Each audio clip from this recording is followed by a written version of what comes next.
D'une part, le gouvernement, j'ai l'impression, ne va pas vous accorder tellement de pouvoir et parce que, bon, il y a d'autres forces en jeu et puis, donc, ne va pas vous donner des pouvoirs juste comme ça. Là. Deuxième point,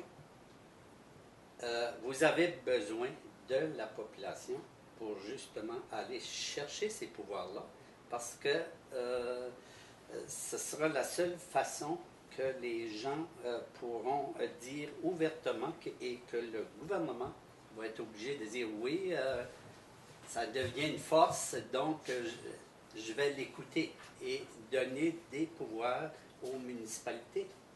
Troisième point, les, les Acadiens, par exemple, c'est impliqué au niveau du bénévolat, donc ils participent naturellement. Ça fait partie de l'histoire des Acadiens. Donc, ce n'est pas un pas tellement haut à faire de faire en sorte qu'au sein des municipalités, il y ait une clause de participation citoyenne et qui donne un pouvoir politique et décisionnel aux citoyens, s'ils le désirent. Bon, il y a plusieurs éléments.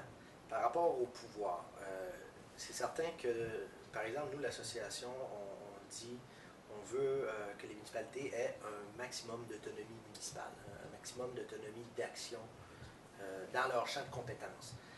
Par rapport au champ de compétences, on ne remet pas en jeu ou en cause, c'est-à-dire la répartition des pouvoirs telle qui a été définie par la réforme chance égale pour tous de Louis Robichaud. Donc, on veut pas, les municipalités ne veulent pas gérer l'éducation, ne veulent pas gérer la santé. Donc, cette définition-là de pouvoir, elle nous convient. Sauf que les municipalités veulent quand même avoir, dans les pouvoirs qui lui sont conférés, une plus grande latitude, une plus grande marge de manœuvre pour pouvoir faire ce qu'elles veulent faire. Donc, si on dit les municipalités, vous êtes responsable de l'environnement sur votre territoire, à ce moment-là, les municipalités devraient être capables d'adopter une panoplie de règlements municipaux pour encadrer, donc structurer, développer sa municipalité en fonction de certains objectifs en matière d'environnement. Un exemple. Et dans la mesure où ça ne vient pas à l'encontre d'un pouvoir qui serait dévolu clairement à la province ou au fédéral, là, peu importe le champ de compétences. Donc, c'est de dire, on veut un maximum d'autonomie. Ça passe également aussi par une plus grande capacité fiscale, ça c'est clair. C'est-à-dire, au Nouveau-Brunswick, la seule source de revenus, essentiellement, c'est le revenu d'impôt foncier. Dans les autres provinces, on a fait un pas de plus, on leur a donné accès à l'impôt sur le revenu, des fois la taxe sur l'essence, des choses comme ça. Nous, on est encore à rapatrier la totalité de l'impôt foncier parce que la province en perçoit encore une partie de cet impôt foncier-là qui demeure dans les coffres de la province.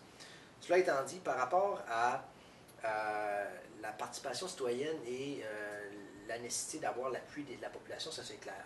C'est-à-dire que si, peu importe, c'est-à-dire les enjeux qu'on voudra mener ou défendre à la province, il faut que la population soit derrière les municipalités ou peu importe les lobbies qu'il peut y avoir, là, le mouvement qu'il peut y avoir pour convaincre la province. On sait que c'est bien que ça fonctionne, c'est de la politique un peu. S'il y a une forte pression, ben à ce moment-là, le gouvernement va écouter davantage. Et donc, c'est sûr que par rapport à ça, nous, on a fait des exercices, si je parle de l'association, les municipalités en font aussi. On pourrait donner les exemples des projets de regroupement qu'il y a sur le territoire. On informe la population, les municipalités qui regardent à se regrouper avec leurs DSL voisins, informent la population des avantages de devenir une municipalité, parce que, je ne veux pas, le réflexe n'est pas toujours là. Je vais revenir au réflexe de l'engagement que je distingue du réflexe de se prendre en charge au niveau de gouvernance. Donc, le réflexe de dire on prend en charge notre développement et on se crée une communauté rurale, un village ou une ville, c'est pas nécessairement évident. Vous l'avez vécu là, dans votre vie, dans votre région, et on l'a vu ailleurs, dans d'autres endroits où il y a des projets qui étaient avortés. Pourtant, c'est très simple, puis il me semble, pour les initiés, on se dit, hey, il me semble, quoi de plus intéressant que de dire on va se prendre en main et on va assumer une grande partie de notre développement au niveau local et on va créer notre municipalité pour le faire.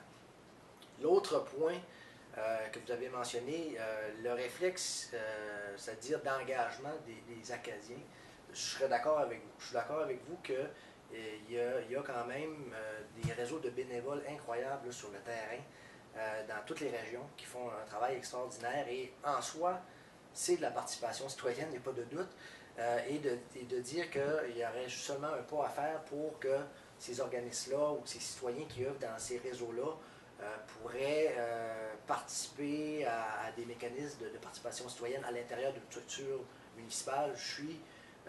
C'est une théorie, mais je pense qu'elle est quand même plausible. Je pense que ça fait du sens de dire ça. C'est vrai que les citoyens, généralement, à défaut d'avoir les réels pouvoirs, se sont quand même organisés. Ils ont trouvé des moyens de s'organiser, puis de se prendre en main, puis et dans certains secteurs, c'est-à-dire dans certaines régions, plus que d'autres aussi. Ça, il faut quand même nuancer. Tandis que dans d'autres régions, il y a eu un isolement qui s'est fait et la pente est plus haute à remonter. Mais il y a quand même une base intéressante là, pour éventuellement regarder à la participation citoyenne.